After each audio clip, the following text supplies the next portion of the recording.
Excellences, Mesdames et Messieurs les chefs d'État et de gouvernement, Mesdames et Messieurs les chefs de délégation, distinguées Premières Dames, Monsieur le Secrétaire général de la francophonie, Mesdames et Messieurs et distingués invités, être tous ici réunis, nous, les États ayant en partage la langue française, est un réel bonheur. Quelle belle opportunité pour exprimer ensemble notre foi aux valeurs d'humanisme, de démocratie, d'égalité, consolider nos liens de coopération et de solidarité, affirmer notre unité par-delà notre diversité. À plus d'un titre, cette journée est une source de joie. Joie immense pour l'Afrique qui accueille pour la 5e fois le sommet de l'Organisation internationale de la francophonie.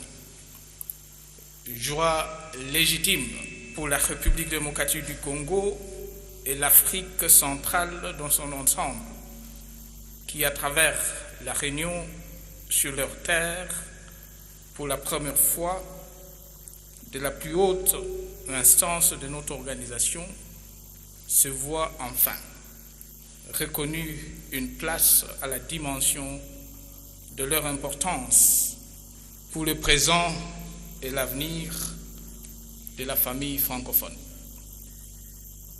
Que tous ceux qui, État et gouvernement, ont concouru à cette fin et dont les représentants ont fait le déplacement de Kinshasa trouvent ici l'expression de notre reconnaissance.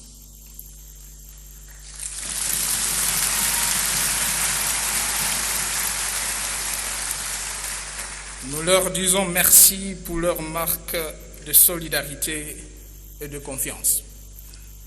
Quant au président Abdou Diouf, secrétaire général de la francophonie, nous lui rendons un hommage mérité pour l'impulsion qu'il donne à notre organisation et sa contribution à son rayonnement.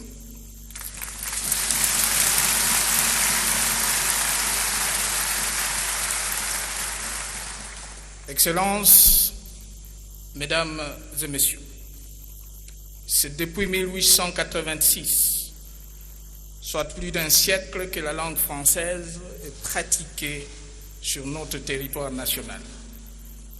Elle est, à côté de nombreuses langues de chez nous, expression de notre diversité, un facteur d'unité et un pont avec le reste de l'humanité. Grâce à cette langue, nous sommes membres à part entière d'une grande communauté porteuse de valeurs universelles.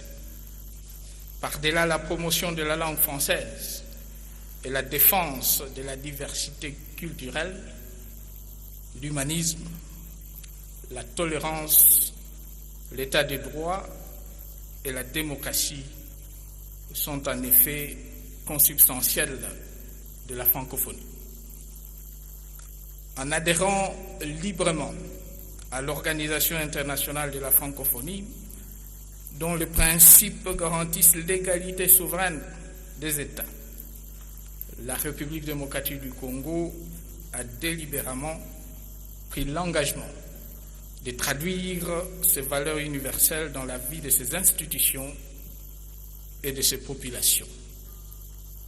Cet engagement demeure aussi fort aujourd'hui qu'au jour de notre indépendance. Pendant plusieurs décennies, notre pays a été le théâtre de conflits, de sécessions et de guerres, et notre population, victime d'une dictature prédatrice et de la complaisance de la communauté internationale à l'égard de cette dernière.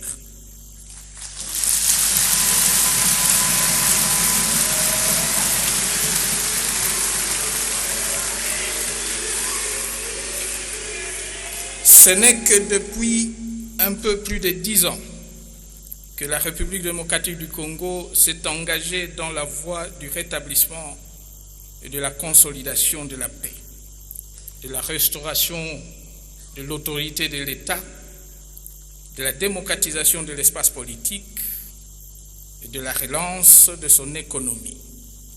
Une œuvre de longue haleine, un processus particulièrement exigeant. Face à ces grands chantiers, nous, Congolais, ne sommes pas des rentiers, mais plutôt des entrepreneurs. Nous avons la foi et la détermination caractéristiques de ce dernier. Une foi et une détermination nourries par la conviction que les vertus se forgent en se trouvant au contact de la réalité et qu'en dépit des difficultés du parcours, le plus important, c'est de savoir capitaliser les avancées, consolider les acquis et tenir le cap.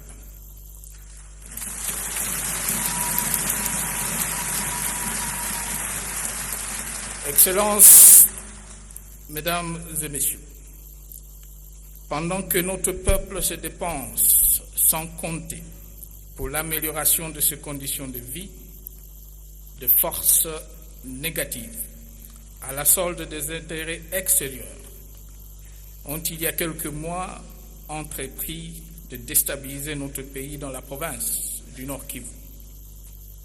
Du fait de la guerre injuste qui nous est ainsi imposée, une fois de plus, des milliers d'hommes, de femmes et d'enfants perdent leur vie ou sont en errance dans les montagnes du Kivu. Bien d'autres sont forcés de vivre dans des conditions qui ne peuvent qu'interpeller la conscience humaine. Des initiatives et actions sont en cours, tant au niveau régional qu'international, pour mettre fin à cette situation inacceptable et restaurer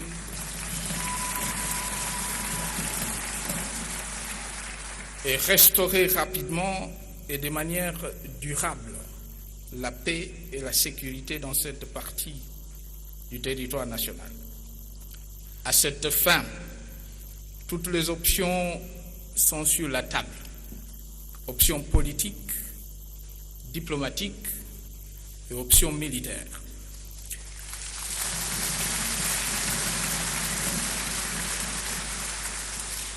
Je voudrais ici saisir cette occasion pour remercier les membres de notre organisation qui nous accompagnent dans cette démarche. Nous apprécions leur solidarité, nous rendons aussi hommage à leur authenticité, car en l'occurrence, c'est la règle de droit qui est bafouée. Ce sont les droits humains fondamentaux qui sont en cause. Droit à la vie, droit à la dignité humaine. On ne peut être membre de la francophonie et ne pas s'en émouvoir. Excellences, Mesdames et Messieurs, c'est en prenant en compte les préoccupations présentes et à venir de nos États que la République démocratique du Congo a recommandé que nos échanges à l'occasion du présent sommet s'articulent autour du thème francophonie, enjeux environnementaux et économiques face à la gouvernance mondiale. Nous formons le vœu de voir notre organisation au regard de ses missions propres et des objectifs du millénaire pour le développement, proposer des solutions innovantes et concertées aux questions environnementales et économiques et contribuer ainsi à ce que la mondialisation et la gouvernance mondiale répondent à l'exigence d'une meilleure qualité de vie pour tous, aujourd'hui et demain.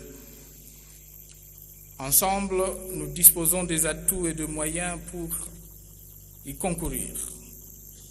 Faut-il encore que nous ayons la volonté politique requise pour y parvenir? Cela étant, comme francophones, notre parti pris pour un développement équitable et durable se doit d'être sans équivoque. C'est maintenant que nous devons poser les jalons pour léguer aux générations futures un environnement sain qui préserve l'humanité des catastrophes dues à la surexploitation des écosystèmes. Excellences, Mesdames et Messieurs, pour la République démocratique du Congo, ce sommet est une occasion d'affirmer sa solidarité avec tout le peuple francophone et de confirmer au monde, une fois de plus, sa vocation de pays hospitalier et prospère.